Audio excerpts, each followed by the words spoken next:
This is Global Currency Insight, and today we need to talk about a development that has caught the attention of many people watching global exchange markets.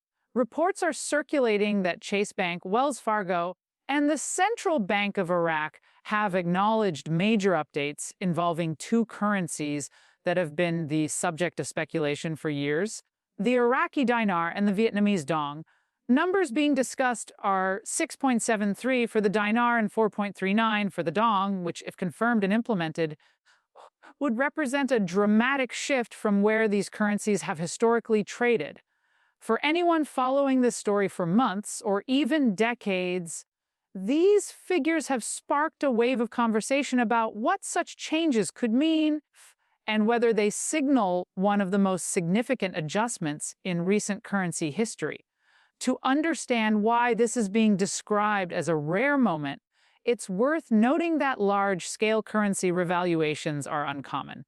They typically happen only when a country's financial situation has shifted so dramatically that a reset is required to reflect the real strength of its economy. In the case of the Iraqi dinar, the currency has been tied to a long and complex history of conflict, sanctions, and rebuilding efforts. If the rate of 6.73 were to move forward, it would place Iraq's currency among the stronger ones in the Middle East, which has never been the case in the modern era. The magnitude of such an adjustment naturally raises questions about why these numbers are being considered now and what factors have contributed to the possibility. Chase Bank is reported to have been among the first institutions to adjust its systems in preparation for these changes. Information shared suggests that its foreign exchange departments have been working behind the scenes for some time, with the expectation that the volume of currency transactions would rise sharply if new rates were implemented. Wells Fargo is also said to have taken similar steps, coordinating closely with partners outside the United States to make sure that the necessary adjustments could be handled. The level of involvement from major banks suggests that the scale of preparation required is significant and that these updates are not simply speculative discussions, but part of structured internal planning. The Central Bank of Iraq plays the most important role in this situation, since it ultimately has authority over decisions about the dinar. For years, the bank has said little about revaluation, maintaining stability while working quietly on reforms. The official acknowledgement of new rates represents a sharp turn in public communication, with references made to the importance of economic growth, international trade, and financial stability.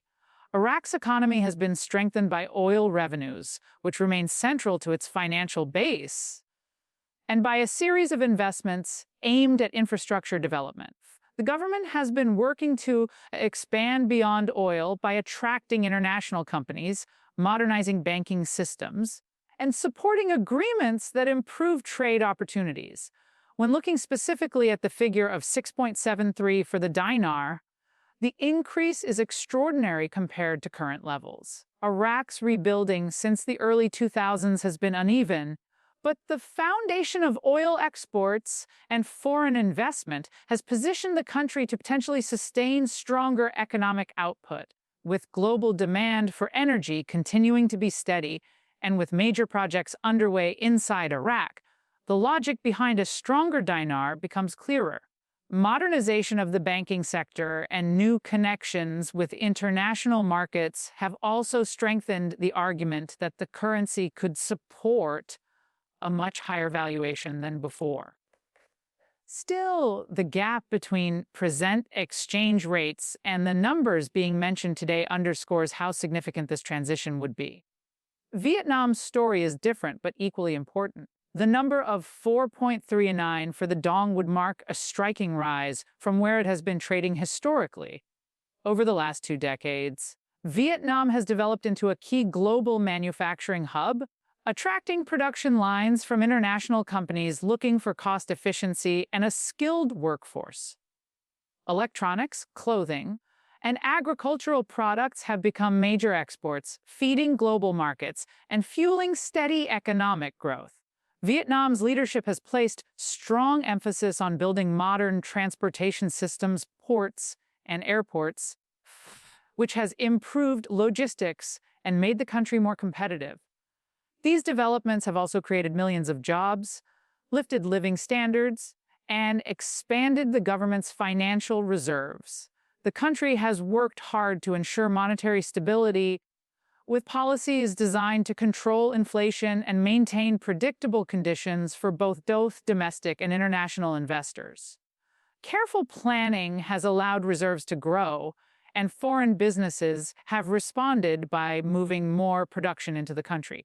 The growth of technology sectors in particular has drawn attention, with Vietnam now recognized as a regional hub for skilled labor. These elements together form the foundation for why some are pointing to the Dong's ability to support a much higher valuation than it has had in the past. Still, as with the dinar, the size of the proposed change is substantial and requires significant coordination before anything can become official. It's important to remember that major currency adjustments are not simple policy switches. They involve complex agreements, international coordination, and logistical work across multiple financial systems. Banks must update their systems, governments must provide regulatory clarity, and businesses engaged in import and export must adjust to the new values. Even with confirmation from central banks and large financial institutions, the timeline for implementation can be lengthy, extending over weeks or months. This ensures that disruption to trade and banking systems is minimized and that any risks of fraud or misuse are addressed carefully. For individuals holding these currencies, reports indicate that documentation such as purchase receipts and certificates may be required during any exchange process. This step is designed to prevent fraud and verify legitimacy. Large banks like Chase and Wells Fargo are generally better equipped to manage this type of transaction, given their global connections and experience handling international currency operations. Smaller banks or credit unions may take longer to adopt the new rates if and when they become fully active, since they typically rely on larger institutions for guidance in such matters.